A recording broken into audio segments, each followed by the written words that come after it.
जय श्री कृष्णा। राधे राधे।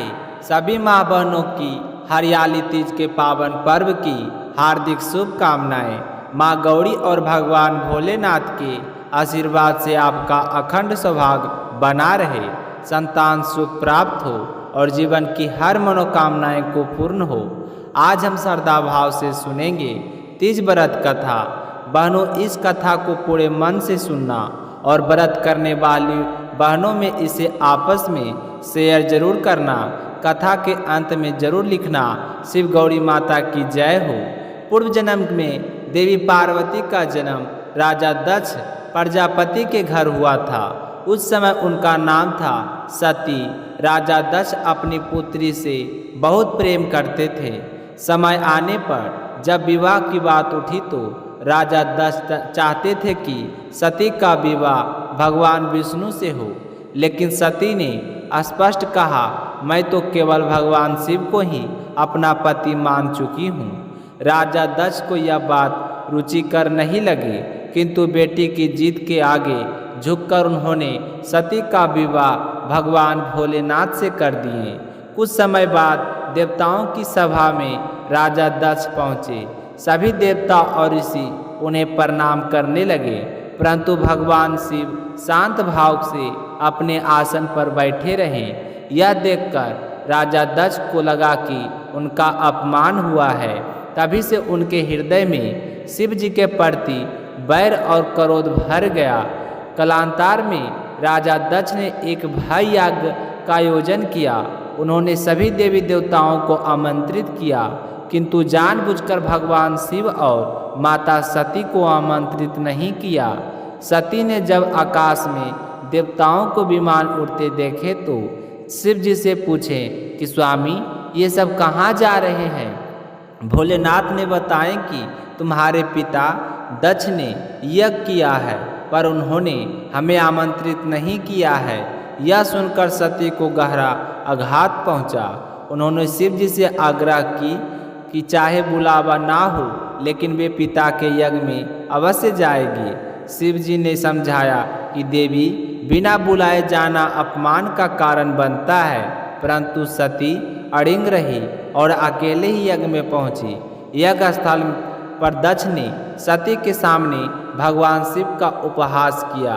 उन्होंने शिव जी को शमशानवासी कहकर तिरस्कार किया और सती को अपमानित किया। वहां उपस्थित बहनों ने भी स्नेह नहीं दिखाया। तब सती को शिव जी की वाणी स्मरण हुई, बिना बुलाए जाने से केवल दुख ही मिलता है। वह पश्चाताप और वेदना से भर गई। सती ने यह कुंड में प्रवेश कर प्राण त्याग दिए। जब यह समाचार शिव जी तक पहुंचा तो वे क्रोध से व्याकुल हो उठे। उन्होंने अपने जटाजूट से वीरभद्र को उत्पन्न किया और आदेश दिया कि जाओ, दक्ष के यज्ञ को विध्वंस कर दो। वीरभद्र ने यज्ञ स्थल को नष्ट कर दिया। इधर शिव जी गहन समाधि में लीन हो गए। कहा जाता है कि सती ने 108 जन्म लिए। अंत में 108वें जन्म में वे हिमालय के पुत्री पार्वती बनी। देवी पार्वती ने बाल्यकाल से ही शिव जी को अपने पति के रूप में पाने का संकल्प किया। उन्होंने मिट्टी का शिवलिंग बनाकर कठोर तपस्या की। उनकी भक्ति से प्रसन्न होकर भगवान शंकर प्रकट हुए और बोले, देवी, मैं तुम्हारी तपस्या से प्रसन्न हूँ। अब से तुम ही मेरी अर्धांगिनी होगी। इस प्रकार माता पार्वती और भगवान शिव का दिव्य मिलन हुआ।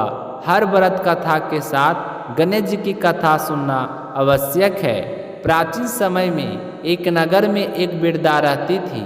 वह गणेश जी की परम भक्त थी। उसके पास कोई मूर्ति नहीं थी, तो वह रोज मिट्टी से गणेश जी बनाकर स्नान कराती, पूजा करती और अपने बेटों के कुशल लौटने की प्रार्थना करती। लेकिन पूजा के बाद मिट्टी की मूर्ति गल जाती। यह देखकर वृद्धा बहुत दुखी होती थी।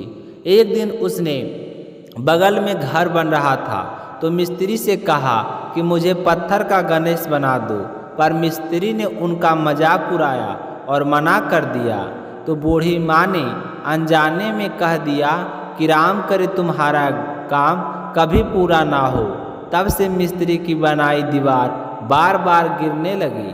जब साहूकार ने जब कारण पूछा तो मिस्त्री ने वृद्धा की बात बताई तो साहूकार तुरंत वृद्धा के पास गया और क्षमा मांगते हुए वचन दिया कि माँ, मैं आपके लिए सोने का गणेश बनवाऊंगा, बस आप प्रार्थना करें कि मेरा मकान पूरा हो जाए।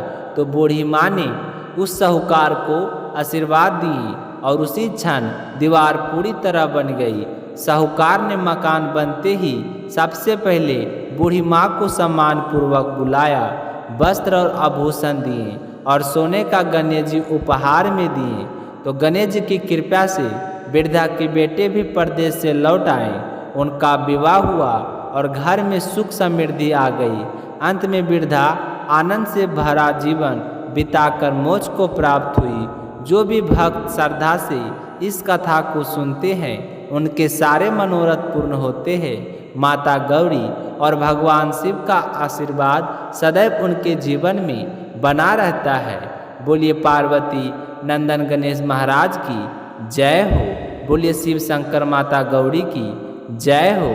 तो बहनों, कथा कैसी लगी कमेंट में ज़रूर बताइए और इसे ज़्यादा से ज़्यादा शेयर करें और श्रद्धा भाव से माता गौरी शंकर का स्मरण करें। आप सभी के जीवन में सौभाग्य, सुख और समृद्धि का वास हो। जय श्री कृष्णा। राधे राधे।